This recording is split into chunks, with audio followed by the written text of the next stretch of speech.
Guys आज से कुछ समय पहले हम आपके लिए एक वीडियो लेकर आए थे post office monthly income scheme के ऊपर, जिस वीडियो को आप सभी ने काफ़ी अच्छा प्यार दिया था और आप लोगों ने कहा था कि एक ऐसी ही वीडियो लेकर आओ ताकि हम उस चीज़ में इन्वेस्ट करके हर महीने एक अच्छा खासा रिटर्न ले सके और अपनी हर महीने की एक सैलरी फिक्स कर सके। तो गाइस फाइनली हम आपके लिए एक और वीडियो लेकर आ चुके हैं जिसके अंदर हम आपको बताने वाले हैं कि आप कैसे घर बैठे हर महीने 35,000 रुपये का मंथली इनकम बना सकते हैं। तो गाइस मैं ज़्यादा समय नहीं लूँगा, लेकिन उससे पहले आप सभी का स्वागत है हमारे चैनल पर। अगर आप हमारे चैनल पर नए हैं तो चैनल को जाकर सब्सक्राइब करें, साथ ही साथ बेल आइकन जरूर दबाएं। चलिए गाइस वीडियो शुरू करते हैं। आइए गाइस अब बात करते हैं हम अपने SBI इक्विटी हाइब्रिड फंड के बारे में। तो गाइस सबसे पहले हम आपको बता दें कि ये SBI इक्विटी हाइब्रिड फंड है क्या। तो गाइस सबसे पहले जानते हैं कि SBI क्या होता है। SBI कहते हैं स्टेट, आपको गाइस नाम याद रखना है, स्टेट बैंक ऑफ इंडिया। ये स्टेट बैंक ऑफ इंडिया का एक म्यूचुअल फंड है। गाइस को याद रखना है कि आपको ये एक स्टेट बैंक ऑफ इंडिया का एक म्यूचुअल फंड है। जिस प्रकार से स्टेट बैंक ऑफ इंडिया ऐसी कई सारी बैंक है, हर एक बैंक अपना अपना म्यूचुअल फंड निकालता है। तो आज हम बात कर रहे हैं स्टेट बैंक ऑफ इंडिया के म्यूचुअल फंड के बारे में।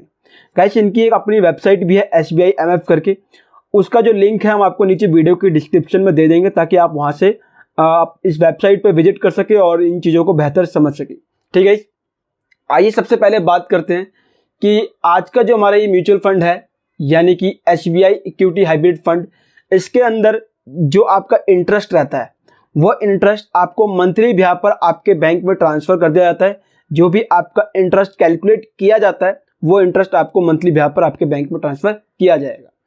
ये तो रही बात, लेकिन हम सिर्फ इतने चीज़ों से ही आगे नहीं बढ़ सकते। हमें उसके लिए ज़रूरी है कि इसका एक प्रॉपर एनालिसिस करना होगा, प्रॉपर ये चीज़ समझनी होगी कि लास्ट कुछ ईयर के अंदर इस म्यूचुअल फंड ने कितना रिटर्न दिया है, क्या इसका परफॉर्मेंस रहा है, ये सारी चीज़ें बात करनी पड़ेंगी।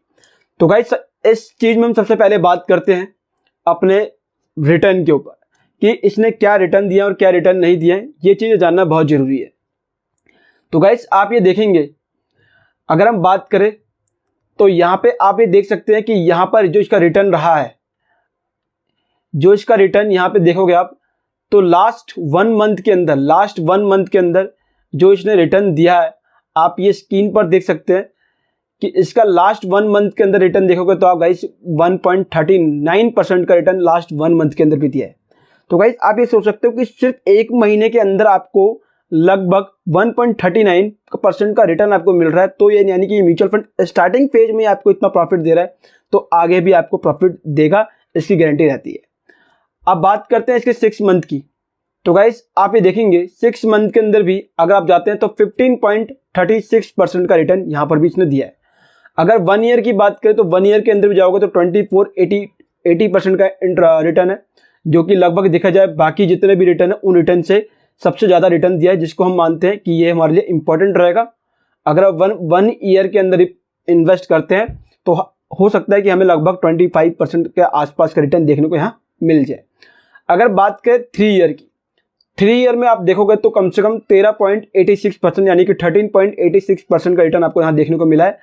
5 ईयर्स के अंदर जाते हैं तो 5 ईयर में 13.80%, जो कि लास्ट 3 ईयर से कम है। इसके पीछे का इस कारण ये है कि आपने देखा कि बीच में आज से 5 साल से पहले यानी कि लगभग 2020, 21, 22 के आसपास हमारे भारत के अंदर, भारत के पूरे वर्ल्ड में ही एक कोरोना का पीरियड चला था, कोरोना, जिसमें आपने देखा काफ़ी लोगों और देश को बहुत नुकसान हुआ। ऐसे में मार्केट भी बहुत डाउन हो गई। तो गाइस ऐसी आपदा अक्सर आ जाती है, जैसे इस बार ये आपदा आई तो हमें आपदा का कोई पता नहीं कि ये आपदा कैसे आएगी, कब आएगी, इसका कुछ नहीं पता। हाँ, लेकिन फिर भी अगर हम इसके एनालिसिस के अकॉर्डिंग जाते हैं तो ये रिटर्न फिर भी, अगर इस म्यूचुअल फंड ने इतनी बड़ी आपदा आने के बाद भी लगभग 13% का रिटर्न, 13.80% का रिटर्न अपना बरकरार करके रखा, तो ये इस म्यूचुअल फंड की खासियत है। अगर हम बात करें सिंस बर्थ, जब से ये म्यूचुअल फंड बना है तब से लेके कंटिन्यूसली 15.61% लगभग 15.5% के आसपास का रिटर्न इस म्यूचुअल फंड ने कंटिन्यूसली रखा है। तो गाइस आप यहाँ पे जो चीज़ देख पा रहे हैं, जो इसमें मेन फोकस करने वाली चीज़ें हैं, तो गाइस वो चीज़ है यहाँ पर कि लास्ट 1 ईयर के अंदर हमारा सबसे ज़्यादा रिटर्न देखने को यहाँ मिला है। लगभग 24-80% का रिटर्न, सबसे हाईएस्ट रिटर्न हमारा यहाँ पे 1 ईयर के अंदर रहा है। अगर उसके बाद हम जाते हैं तो उसके बाद हमें लॉन्ग टर्म के अंदर हमें एक रिटर्न देखने को ज़्यादा मिला है। लॉन्ग टर्म में जाते हैं तो लगभग 15.61% का है, और 6 मंथ के ड्यूरेशन में भी अच्छा ही रिटर्न है देखा जाए तो। लगभग जब से बना तब से लेके उतना ही रिटर्न इसने दिया है। तो इन 3 चीज़ों पे हम अपना कंसिडर कर सकते हैं। और एक बात होती है, आप जितना लॉन्ग टर्म की ओर सोचते हैं गाइस, लॉन्ग टर्म में उतना ही बेनिफिट आपको यहाँ देखने को मिलता है। जैसे हम ये बात कर रहे थे ये वाले रिटर्न की 13.86% और 13.80%। गाइस ये है लॉन्ग टर्म। अब लॉन्ग टर्म में क्या फ़ायदा होता है कि जब आप कोई भी चीज़ यहाँ पे आप रखते हो तो वहाँ पे जो भी आपका इंटरेस्ट होता है वो कंपाउंडेड हो जाता है। और कंपाउंडेड होने का मतलब आपको पता होगा कि वहाँ पर आपको बेनिफिट देखने को मिलता है। अगर आपको कंपाउंड और सिंपल इंटरेस्ट के बारे में नहीं पता है कि कंपाउंड इंटरेस्ट क्या होता है, सिंपल इंटरेस्ट क्या होता है, तो इसके ऊपर एक हमने डेडिकेटेड वीडियो बना रखी है, आप उसे जाकर जरूर देखना। उस वीडियो का लिंक आपको ऊपर वीडियो के आई बटन में और नीचे वीडियो के डिस्क्रिप्शन में देखने को मिल जाएगा। तो गाइस ये तो रही बात इसके रिटर्न की। रिटर्न से ज़्यादा जरूरी है कि इसके परफॉर्मेंस, अब बाकी क्या इसके जो टर्म्स एंड कंडीशन है वो भी जानना हमारे लिए बहुत जरूरी है। तो अभी के लिए हम एक ऐसा एक सेट बना के चलते हैं कि हम यहाँ पर लगभग देखा जाए तो हम 1 से 3 साल के बीच में यहाँ पर इन्वेस्ट करने वाले। यहाँ से अपना एक कंक्लूजन हमें छोटा सा निकाला कि हम लगभग 1 से लेकर 3 साल के बीच में इन्वेस्ट करेंगे। अगर 24% और 13% यहाँ पे है तो लगभग लेके चलते हैं हमें यहाँ पे 20 से 22% का रिटर्न देखने को मिलेगा। इतना हम यहाँ पे कंसीडर करके चलते हैं। ठीक है, उम्मीद करता हूँ कि इतना आपको समझ आ गया होगा। अब आते हैं इसके सेकंड पॉइंटर पे। तो गाइस सेकंड पॉइंटर के अंदर इसके टेक्निकल टर्म है। तो अगर हम टेक्निकल टर्म की बात करें तो गाइस आप ये देखेंगे कि टेक्निकल टर्म के अंदर अगर इसके नैव वैल्यू की हम बात करें, नैव वैल्यू की बात करें तो लगभग 258 यानी 258.19 का इसका नैव वैल्यू अभी के टाइम पे चल रहा है। जो ये डेटा आपको 258.19 का दिख रहा है, ये 2 मई का डेटा है। इस चीज़ को हमने यहाँ पे मेंशन कर रखा है गाइस, तो इस चीज़ को आप जरूर देखें। यहाँ पे आप देखेंगे कि हमने 2 मई का ये मेंशन कर रखा है कि 2 मई का डेटा है और 258.19 इसका भी नैव चल रहा है। यानी अभी आप इस पर इन्वेस्ट करते हैं तो जो पर शेयर का जो प्राइस है आपको यहाँ पर 258.19 का आपको देना पड़ेगा, और उस हिसाब से आप यहाँ पर इंटरेस्ट जो भी होगा आप यहाँ पे कर सकते हैं। उम्मीद करता हूँ इतनी चीज़ें समझ आ गई होंगी गाइस आपको। आइए आप बढ़ते हैं अपने नेक्स्ट पॉइंट पे। अगला है एग्जिट लोड। ये एग्जिट लोड क्या है? कई बार ये लोग सवाल पूछते हैं कि हम जैसे यूट्यूब पे भी कभी जाते हैं तो हम सर्च करते हैं कि exit load in mutual fund क्या होता है, हमें नहीं पता होता है।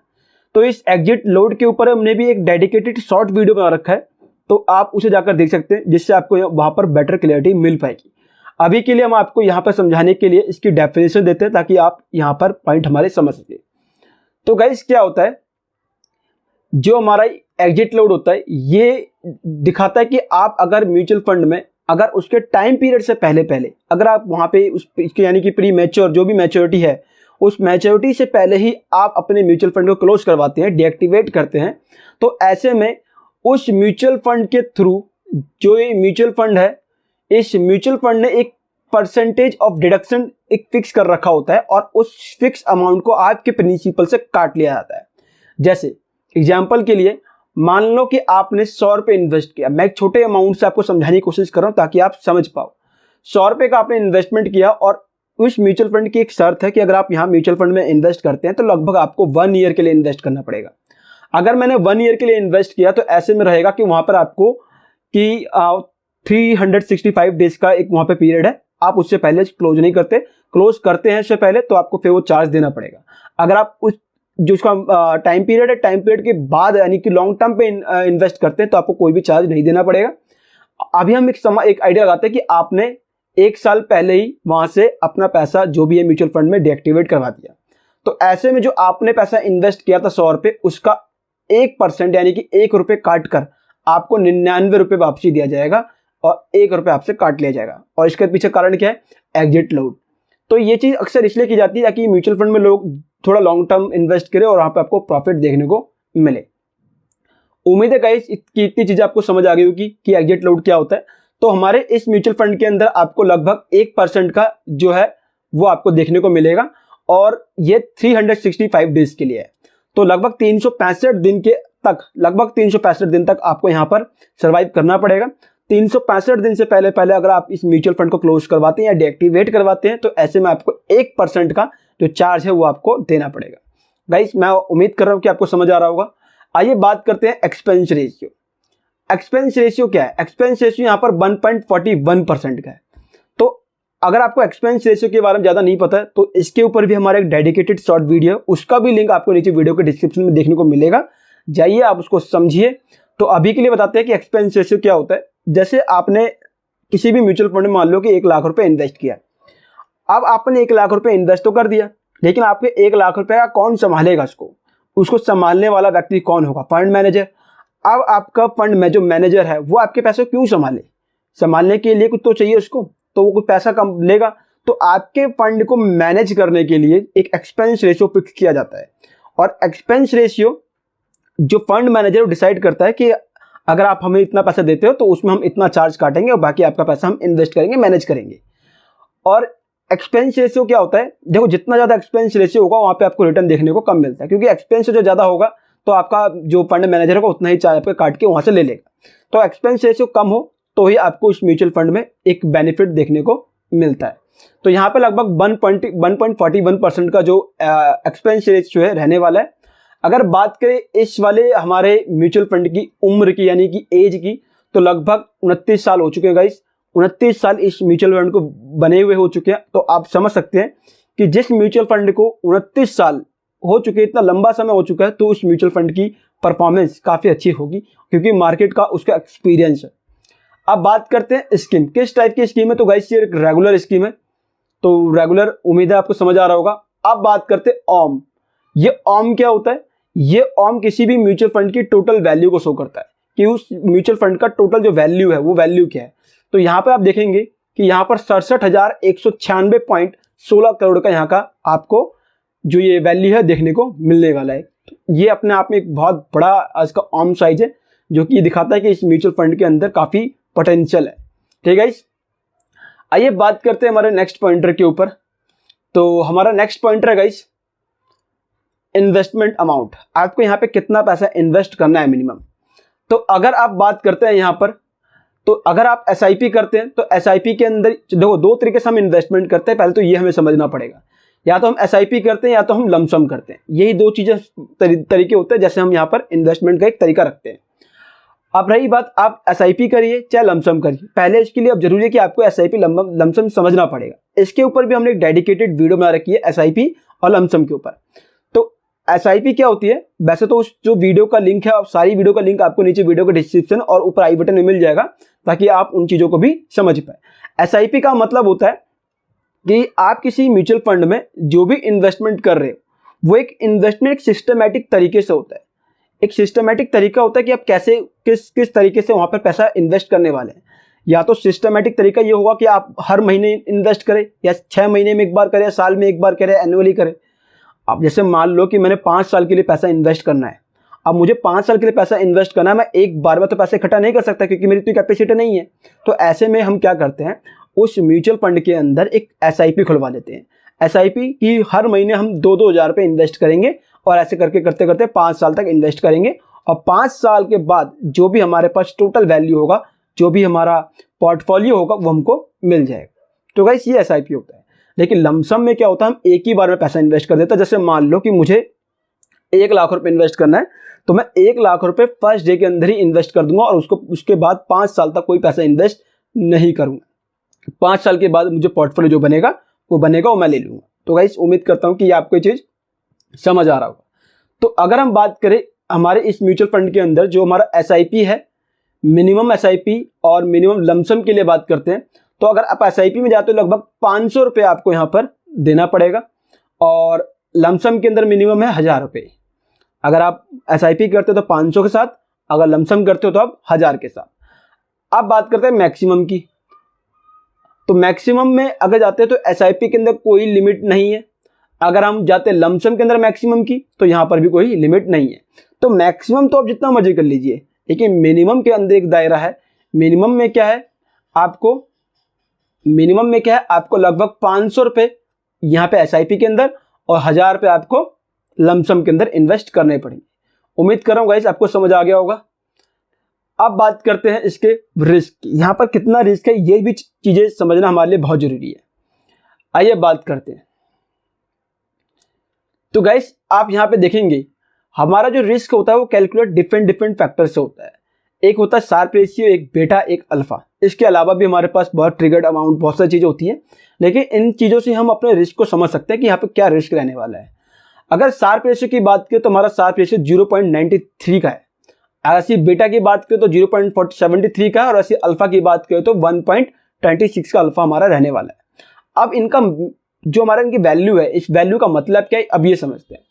गाइस देखिए, अगर आपका शार्प रेशियो 1 से ऊपर होगा, यानी 1 से प्लस होगा, जितना ज़्यादा ऊपर होगा उतना ही वहाँ पर रिस्क आपको कम देखने को मिलेगा। अगर आपका म्यूचुअल फंड का शार्प रेशियो 1 है तो इसका मतलब है कि हाँ वहाँ पे रिस्क है बट उतना नहीं है। अगर आपका म्यूचुअल फंड का शार्प रेशियो 2, 3 या 4 है तो आप ऐसे में समझ सकते हैं कि वहाँ पर आपका रिस्क मतलब नहीं है, आपको वहाँ पे सेफ है।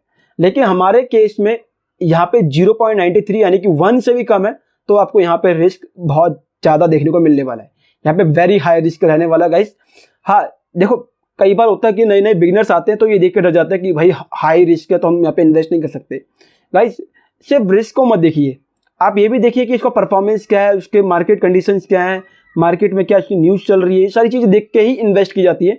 सिर्फ रिस्क से अपने आप को ये जज नहीं किया जाता कि हम यहाँ पे इन्वेस्ट नहीं कर सकते। आपको हर एक फैक्टर देखना है, आपका रिस्क टेकिंग कैपेसिटी क्या है, फिर आपकी मार्केट कंडीशन क्या है, आप कितना इन्वेस्ट कर सकते हैं, जो पैसा आप इन्वेस्ट करेंगे उस इन्वेस्टेड अमाउंट का आपके जीवन में कोई इफेक्ट करेगा या नहीं करेगा, ये भी चीज़ें आपको देखनी पड़ती है। तो गाइस आपने देखा शार्प रेशियो हमारा 1 से ऊपर रहना चाहिए, लेकिन हमारे केस में ये 0.93 1 से नीचे, तो यहाँ पे आपको वेरी हाई रिस्क देखने को मिलने वाला है। अल्फा जितना ज़्यादा ऊपर, बेटा जितना ज़्यादा ऊपर होगा उतना आपको यहाँ पे अच्छा देखने को मिलेगा। तो हमारे केस में सिर्फ एक शार्प रेशियो जो कि एक नेगेटिव पॉइंट शो कर रहा है कि हाँ वेरी हाई रिस्क रहने वाला है, बट हमारे बाकी परफॉर्मेंस के अकॉर्डिंग उतना यहाँ पे रिस्क देखने को नहीं मिल रहा है। तो गाइस मैं उम्मीद कर रहा हूँ आपको समझ आ गई होगी बातें। अब बात करते हैं सेक्टर एलोकेशन की। इस म्यूचुअल फंड के अंदर आपका पैसा किस किस तरीके से डिवाइड होगा, ये चीज़ें भी आपको पता होनी चाहिए। जैसे बात करते हैं तो आपका पैसा अगर आप इन्वेस्ट करते हैं तो उसका 23.36% फाइनेंशियल के अंदर जाएगा। आपका लगभग 23%, 23.5% का पैसा जो भी आप इन्वेस्ट करेंगे फाइनेंशियल के अंदर आपका इन्वेस्ट हो जाएगा, और उसके बाद 88.94% सर्विस के अंदर जाएगा, फिर 6.73% हेल्थ केयर के अंदर, फिर आपका 5.34% आपका जाएगा एनर्जी के अंदर, और फिर आपका 4.94% का कम्युनिकेशन, और बाकी 50.50% का जो आसपास का है वो जाएगा आपके बाकी चीज़ों में। तो गाइस ये मैटर करता है कि आपका पैसा कहाँ कहाँ पे इन्वेस्ट हो रहा है। तो अभी के लिए हम समझते हैं जो ये एनर्जी वाला पार्ट है, एक सेकेंड, जो ये आपका एनर्जी वाला पार्ट है, ये एनर्जी वाला पार्ट जो है ये आने वाले टाइम पर अगर हम देखें, क्योंकि देखो गाइस अभी एनर्जी में क्या क्या आती है, एनर्जी में आपका ऑयल वगैरह आ जाएगा, आपका सोलर ऊर्जा, सोलर पैनल आ जाएंगे, है ना, जो भी एनर्जी के स्रोत हैं वो सारे आ जाएंगे। और आपको पता कि गाइस सोलर पैनल जो है वो आने वाले टाइम पर बहुत ग्रूम करेगा, बहुत बढ़ेगा, क्योंकि सोलर पैनल की डिमांड बढ़ेगी। तो ऐसे में अगर आपका पैसा एनर्जी के अंदर 5.5% लगभग जा रहा है तो ये चीज़ आपको बूस्ट करेगा। रही बात हेल्थ केयर की, तो गाइस बता दूं हेल्थ केयर एक ऐसा सेक्टर है कि ये कभी डाउन नहीं हो सकता। क्यों? क्योंकि हेल्थ केयर के अंदर एक से एक फार्मा कंपनी आ रही है, अलग अलग तरीके की जो रिसर्च हैं वो काफ़ी लगातार कंटिन्यूस होते जा रहे हैं। अलग अलग कंट्रीज हेल्थ केयर के ऊपर काफ़ी पैसा इन्वेस्ट करिए। गवर्नमेंट, इंडियन गवर्नमेंट की बात करूं तो इंडियन गवर्नमेंट जो हमारा मेजर पार्ट जो होता है वो हेल्थ केयर के ऊपर ही इन्वेस्ट होता है। तो बाकी ये दो पार्ट जो है ये काफ़ी अच्छा रहने वाला है आपका। फाइनेंशियल के अंदर देखोगे तो फाइनेंशियल के अंदर भी हर कोई अपना ये फाइनेंस के अंदर बहुत ज़्यादा मतलब अपने आप को मजबूत रखने की कोशिश करता है। चाहे हमारा इंडिया ऑफिस, चाहे फिर कोई कंपनी हो, वो अपने आप को फाइनेंशियली बहुत फिट रखने की कोशिश करती है। तो ऐसे में ये फाइनेंशियल पार्ट भी आपको डाउन देखने को नहीं मिलेगा। तो कुछ ऐसे फैक्टर्स हैं जो आप यहाँ पे एस्टिमेट आइडिया कर पा रहे हैं कि यहाँ पे आपको डाउन देखने को नहीं मिल सकता है। आइए गाइस बात करते हैं अब इसकी सेक्टर एलोकेशन की बात करते हैं मार्केट कैप एलोकेशन की। अब मार्केट के अंदर आपका पैसा किस किस टाइप के कैप के अंदर इन्वेस्ट होने वाला है, कैटेगरी के अंदर इन्वेस्ट होने वाला है, ये समझना अभी हमारे लिए अब जरूरी है। तो गाइस आप देखेंगे ग्यांड कैप के अंदर 59.58% का लगभग जाएगा। लार्ज के अंदर आपका 18.32%, और फिर आपका मिड कैप के अंदर 17.76% और स्मॉल कैप के अंदर 4.30% और टाइनी कैप के अंदर आपका 0.03% का जाने वाला है। तो गाइस मैं उम्मीद करता हूँ कि आपको कैटेगरी समझ आ रही होंगी। आइए बात करते हैं अब फंड मैनेजर की। गाइस फंड मैनेजर को जानना भी बहुत जरूरी है। क्यों? किसी भी म्यूचुअल फंड को उसके अप परफॉर्मेंस या फिर डाउन परफॉर्मेंस के जो पीछे कारण होता है वो उसका फंड मैनेजर होता है। अगर आपका फंड मैनेजर एक्सपीरियंसफुल होगा, उसको नॉलेज होगी, मार्केट की समझ होगी, तो ऐसे में आपका जो म्यूचुअल फंड होगा वो डेफिनेटली अप परफॉर्मेंस देगा। अगर आपके फंड मैनेजर को एक्सपीरियंस ही नहीं है, नॉलेज नहीं है, काम का तरीका नहीं है, तो ऐसे में आपका जो फंड मैनेजर है वो आपकी म्यूचुअल फंड को अप परफॉर्मेंस तो छोड़िए, वो आपके डाउन परफॉर्मेंस से भी नीचे ले जाएगा। गाइस इस चीज़ को जानना बहुत जरूरी है।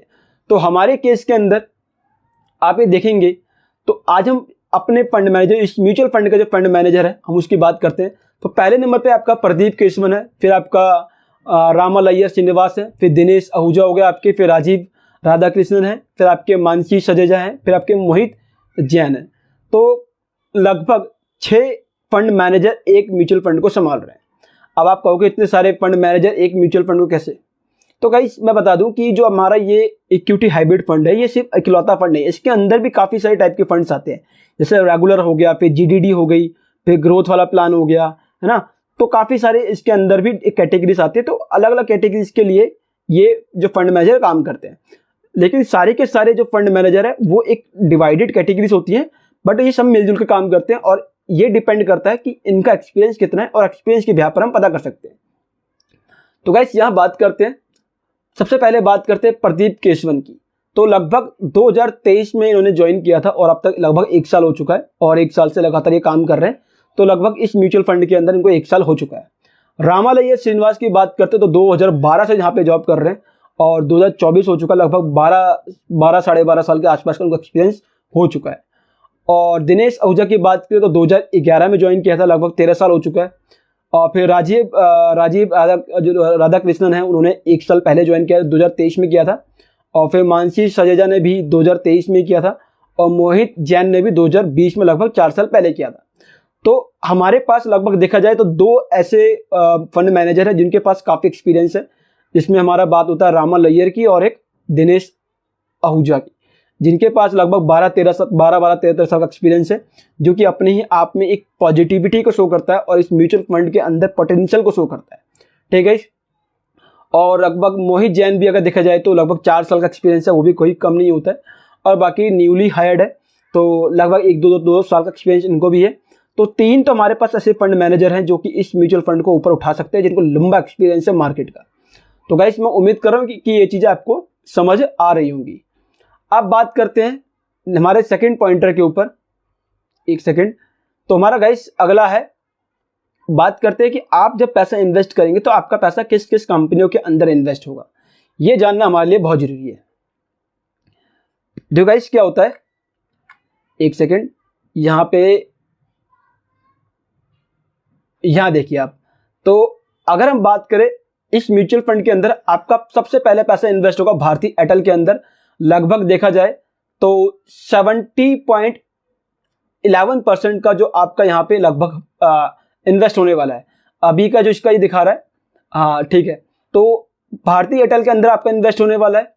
फिर अभी बात करते हैं इसके बाद जो आपका पैसा इन्वेस्ट होगा वो होगा आपका स्टेट बैंक ऑफ इंडिया के अंदर, फिर HDFC बैंक, फिर आपका सोलर इंडस्ट्रीज इंडिया, फिर आपका इन्फोसिस, फिर इंडिगो, फिर आपका MRF, फिर आपका बजाज फाइनेंस।